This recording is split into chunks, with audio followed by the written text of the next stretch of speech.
Ada orang yang syariat gak dia jalanin, ibadah gak dia lakuin, akhlak gak baik-baik amat. Dia punya harta tapi gak pernah mau haji, punya kelebihan harta gak pernah bayar zakat, gak pernah bantu orang lain, sholat sering ditinggalkan, aurat dia buka. Tapi kehidupannya baik, secara finansial dia sukses, karirnya luar biasa, terus networkingnya luas, pokoknya hidupnya itu kayak gak ada kekurangan apapun dalam urusan dunia. Lalu dia berpikir, oh kayaknya Tuhan gak benci-benci amat sama saya. Jadi gak penting-penting amat juga harus setaat yang si fulan. Buktinya tuh yang rajin ke masjid masih miskin. Buktinya tuh yang udah menjalankan syariat dengan baik masih susah. Buktinya yang udah haji ternyata kehidupannya gak lebih baik dari saya. Artinya dia kegeeran, ngerasa bahwa dia itu diistimewakan oleh Allah Subhanahu wa taala, padahal dia tuh jauh dari Allah Subhanahu wa taala. Ini contoh kegeeran. Atau dalam pekerjaan dia melakukan pekerjaan-pekerjaan yang sebetulnya dia tahu itu nggak boleh. Hasilnya itu nggak halal. Pekerjaan yang menzalimi orang lain, baik menzalimi secara sengaja ataupun memang sistemik. Dia sengaja ngezalimin orang kayak curang dalam timbangan gitu kan ya. Atau secara sistem memang jenis pekerjaannya itu menzalimi orang lain sehingga nggak halal. Cuman dengan pekerjaan itu dia sukses gitu. Sedangkan ada temannya yang kata dia terlalu idealis, malah nggak bisa sukses kayak dia. Kegeeran, merasa bahwa oh sebetulnya ini sih nggak masalah kayak gini-gini amat. Yang penting kan saya nanti bantu anak yatim, fakir miskin, menyantuni panti asuhan kayak gitu-gitu untuk menghilangkan less guilty lah. Padahal dalam bahasa Al-Quran kadang-kadang Allah menyebut sanastadrijuhum min haitsu la ya'lamun. Ini dikenal dengan istilah istidraj. Istidraj. Apa itu istidraj? Pasti teman-teman pernah dengar. Istidraj itu Allah udah sampai ke tahap ngebiarin dia. Dan ini adalah paling bahaya dalam hidup seorang hamba ketika dia dicuekin sama Allah. Kalau Allah masih perhatian sama dia, ketika dia salah, Allah tegur. Ketika dia salah, Allah kasih kesempatan. Ketika dia salah, Allah kasih ujian. Supaya apa? Supaya dia insaf, terus dia balik kepada Allah Subhanahu wa taala. Kalau orang masih dikasih ujian, masih dikasih musibah, masih ditegur sama Allah dengan niat supaya dia balik, sebetulnya Allah masih perhatian sama dia. Justru ketika ada orang yang bikin dosa, terus Allah biarin aja, nggak ada masalah setelah dia bikin dosa dan seterusnya, kayaknya hidupnya tuh lempeng, nyaman. Sebetulnya Allah lagi nyuekin dia, dan dicuekin Allah itulah seburuk-buruk kondisi seorang hamba. Makanya ada surat pembukaannya itu adalah kata-kata cuek. Makanya surat itu kalau kita baca nggak boleh pakai bismillah, ta'awuz langsung ke ayatnya, yaitu surat apa? Surat Baro'ah, atau nama lainnya adalah At-Taubah. Baro'atun. Arti baro'atun tuh terserah lu deh gitu. Baro'atun tuh arti lainnya terserah kamu deh. Atau saya udah gak mau ikut-ikutan ya. Atau bahasa lain udah cuek aja deh, biarin aja dia sendiri. Atau bahasa sosmednya Allah unfollow sama dia. Masih mending unfollow, masih bisa dilihat di history ya. Di blog. Ini baro'atun. Kalau dalam bahasa surat yang lain zarhum, biarkan mereka. Yakhudu wa yal'abu, bersenang-senang, bermain-main.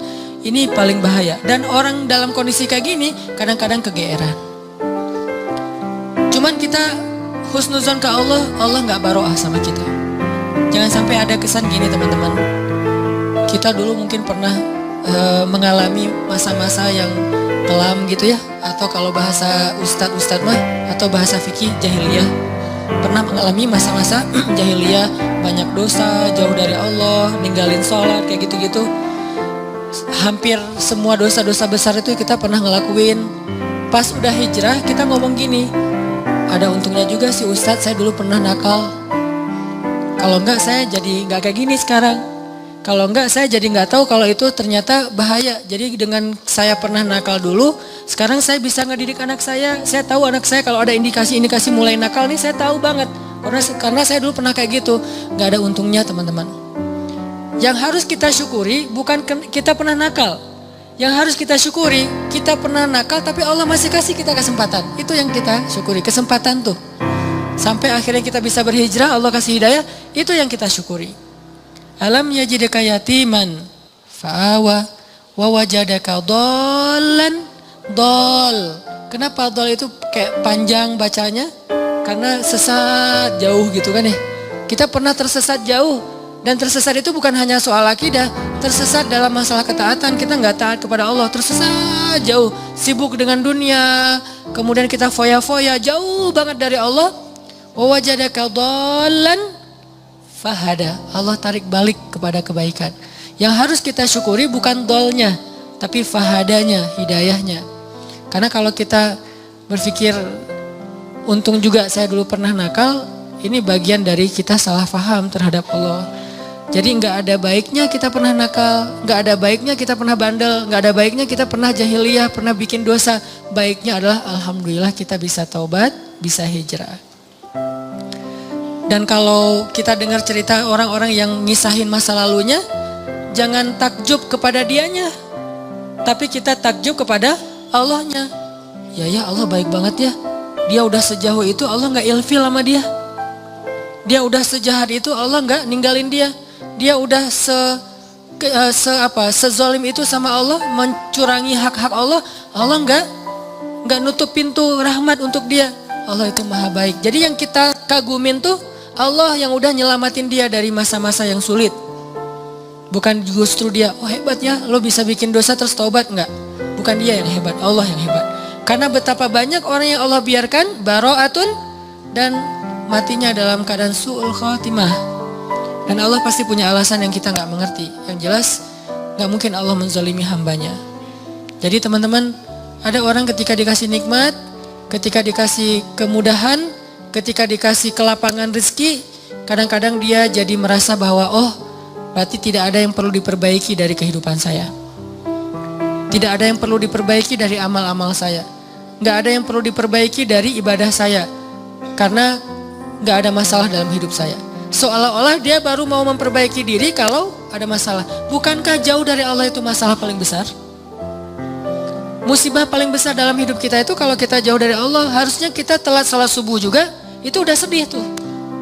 Bukan hari ini telat salat subuh atau gak salat subuh sampai dijamak dengan duha. Tapi hari ini gak ada masalah. Gak ada kerugian, gak ada musibah, gak ada kecelakaan, gak ada masalah dengan pasangan. Oh jadi aman nih hari ini gak ada masalah apa-apa. Bukankah masalah terbesar itu masalah terbesar kita itu bukan didiemin sama pasangan. Walaupun buat saya itu berat banget. Istri itu kalau udah diem buat saya itu musibah dunia nih. Diajak ngapa-ngapain sama teman, enggak lah kalau istri saya masih diem. Jadi saya bujuk-bujuk, cium tangan apa, gak usah dibahas. Pokoknya gimana biar dia mau senyum dong, senyum, paksa-paksain senyum, akhirnya dia senyum, alhamdulillah. Tapi sebelum saya maksain dia senyum atau bujuk-bujuk kayak gitu, saya ngelobi langit dulu, langsung wudu, sholat hajat, ya Allah engkau yang menggenggam hati istri saya, balikin dong hati dia ke saya. Pas selesai assalamualaikum, pas ke kiri udah ada dia di sebelah sih.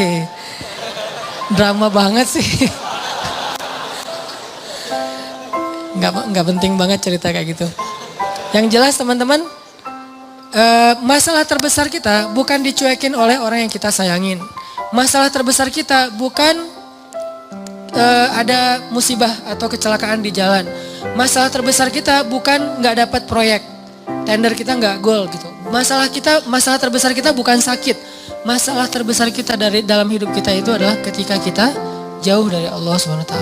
Bisa jauhnya hari ini target tilawah nggak dapat, bisa jauhnya sholat nggak khusyuk, bisa jauhnya sholat kelewat, bisa jauhnya apalagi akhlak nggak benar, kok jadi hari ini saya kepancing emosi. Bisa jauhnya ada orang butuh pertolongan, ditolong oleh orang lain duluan bukan kita, padahal kita butuh nolong dia. Jadi bukan dia yang butuh kita, tapi kita butuh nolong dia supaya Allah nolong kita. Tapi hari ini nggak ada yang datang ke rumah kita, kan sedih tuh harusnya ya. Biasanya setiap hari ada aja yang minta tolong ke saya, tapi hari ini kok nggak ada ya. Itu harusnya jadi masalah besar buat kita. Itu aja udah bisa bikin kita nggak kederan.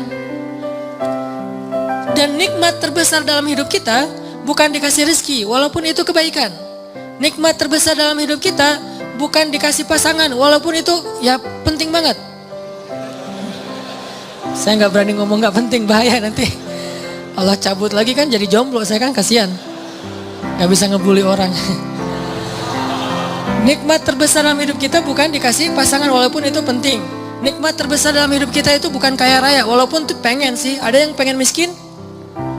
Nabi Muhammad yang pengen miskin. Walaupun kita tahu itu baik tapi kita gak berani. Kalau berani coba aja doa. Ya Allah please dong miskinkan saya. Gak ada yang berani kan ya? Yang ada Allahumma rzuqni rizqan halalan thayyiban rizqan wasi'an, yang banyak, yang luas, yang halal. Gak ada yang berani, ya Allah kasih saya rezeki yang pas-pasan aja deh, jangan gede, jangan banyak-banyak amat nanti bingung mau diapain. Gak ada yang berani gitu. Umar doanya tuh pas lagi tawaf, ya Allah beri saya rezeki sesuai dengan kebutuhan saya. Jangan lebih dari itu, jangan kurang dari itu. Ini pertengahan nih. Kayak gini aja kita gak berani. Saya gak berani doa kayak gini nih. Karena kalau dikasih gitu, Allah kok gini-gini amat sih. Karena yang kita butuhkan itu apa? Baju, tempat tinggal, kendaraan, makan, itu doang. Terus jalan-jalan itu bukan kebutuhan teman-teman. Jadi kalau misalnya kita berdoa kayak Umar, kita udah gak bisa traveling, having trip, jalan-jalan, have fun kayak gitu, kayaknya udah gak bisa. Makanya saya gak mau doa kayak Umar. Ya Allah kasih saya rezeki yang banyak, tapi jangan sampai saya jadi kufur kepada Engkau gitu. Doa yang paling aman lah ya. Kalau Nabi Muhammad lebih ekstrim daripada Umar, doanya lebih keren lagi tuh. Ya Allah hidupkan saya sebagai orang miskin, matikan saya sebagai orang miskin, bangkitkan saya bersama orang miskin. Ini kayaknya satu-satunya doa nyunnah yang kita gak berani baca. Karena kalau sampai kita baca itu dan dikabulkan, bahaya ya. Dan kita yakin Allah maha mengabulkan doa. Buktinya apa? Kita gak berani doa itu. Seandainya kita ragu Allah mengabulkan doa, ya udah coba aja baca doa itu.